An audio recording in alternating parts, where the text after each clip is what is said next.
नमस्कार काव्य शिको मनमोहक मराठी मालवणी कवितांमध्ये मी मनमोहन रोगे आपले स्वागत करतो।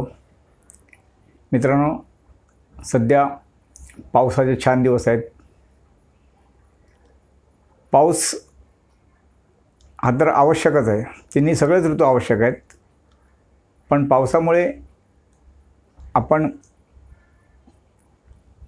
आपल्या धनधान्य मिळतं किंवा पाणी मिळतं। मुख्य म्हणजे जे पाणी प्यायला लागतं ते पावसामुळे मिळतं। त्यामुळे पाऊस हा खूपच आवश्यक आहे। आता तो कधीतरी कहर करतो, जास्त पडतो, अर्थात ती सगळे आपल्या चुकांची फळं असतात, हा भाग वेगळा। पण काही माणसं पावसाचा आनंद घेतात, तर काही पावसाला नाक मुरडतात। ही अशी काही माणसं असतात की गुलाबाच्या फुलात सुद्धा त्यांना काटा लागतो। पावसाला कंटाळा तर ऊन लागलं तर घामाच्या धारा लागतात म्हणतात। थंडी त्यांना सहन होत नाही। तर जी परिस्थिती असेल त्या परिस्थितीत जुळवून घेऊन जगायचं असतं। पण त्याच्या विपरीत भाष्य करत, रडत कडत अशी ती माणसं जगतात। तर पाऊस का आवश्यक आहे आणि अशी माणसं कशी असतात ते ह्या मालवणी कवितेत सांगायचा प्रयत्न केला आहे मी। कविता मालवणी असा आणि कवितेचं नाव, कवितेचं शीर्षक असं स्वर्गीची अमृतधारा, म्हणजेच पाऊस। आता आपण कविता ऐकूया। कवितेचे शीर्षक स्वर्गीची अमृतधारा। पावसाच्या दिवसाची मजाच वेगळी, पावसाच्या दिवसाची मजाच वेगळी।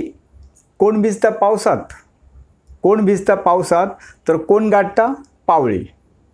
कोण भिजता पावसात तर कोण गाठता पावळी। पावळी म्हणजे घराचं जे छत असतं, आपण जेव्हा आसऱ्याला जातो पाऊस पडला तर भिजू नये म्हणून, ती पावळी। पावसाच्या दिवसाची मजाच वेगळी। कोण भिजता पावसात तर कोण गाठता पावळी। छत्री कोण घेता, छत्री कोण घेता तर कोण घालता रेनकोट। छत्री कोण घेता तर कोण घालता रेनकोट। कोण चलता भिजत सरळ सोट, कोण चलता भिजत मजेत सरळ सोट।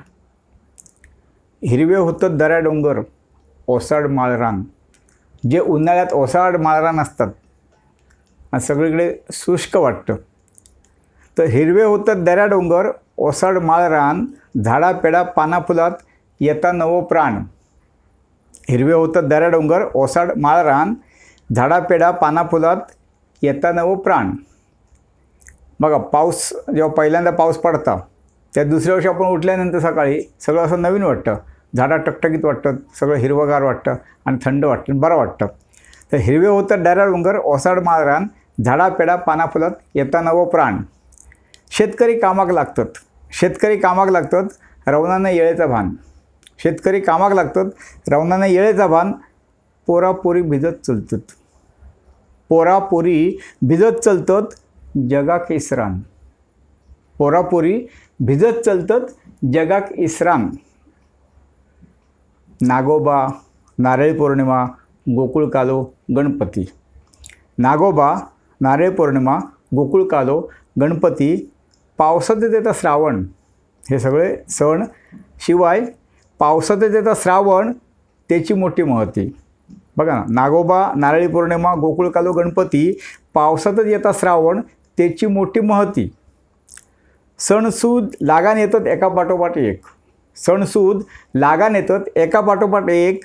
गावागावात चाकरमान्य येतात गणेश चतुर्थीक, गावागावात चाकरमान्य येतात गणेश चतुर्थीक। आता बघा, कोण म्हणता पावसात वल चिखल होता, कोण म्हणता पावसात वल चिखल होता। निभ्राते म्हणतात अंगाची कायली होता, निभ्राते म्हणतात अंगाची कायली होता। थंडीसुद्धा ह्या रडणाऱ्यांका लय बाधता, थंडीसुद्धा ह्या रडणाऱ्यांका लय बाधता। आणि गुलाबातही ह्यांका काटोच दिसता, गुलाबातही ह्यांका काटोच दिसता। म्हणजे बरा कधी बघणतच नाही, त्यातला वाईट जरा जरी असला तर त्याच्यावर त्यांचं लक्ष असतं, त्यामुळे त्याला आनंद मिळणार नाही। अरे पाऊस म्हणजे स्वर्गीची अमृतधारा, अरे पाऊस म्हणजे स्वर्गीची अमृतधारा।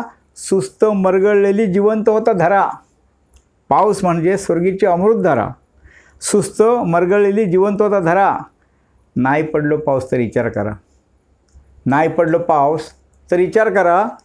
कसं वाचत जीव, कसं वाचत जीव आणि कशी जगात वसुंधरा.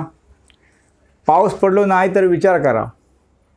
पाऊस पडलो नाही तर विचार करा.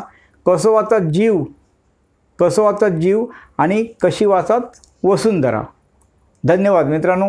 ही कविता आवडली लाईक करा, कमेंट करा, आपले मित्रमंडळी शेअर करा. कोण चॅनलला नवीन असाल किंवा जुन्यांचं राहिलं असेल तर चॅनल सबस्क्राईब करा.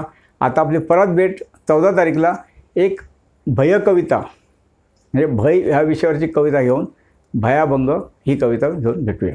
धन्यवाद.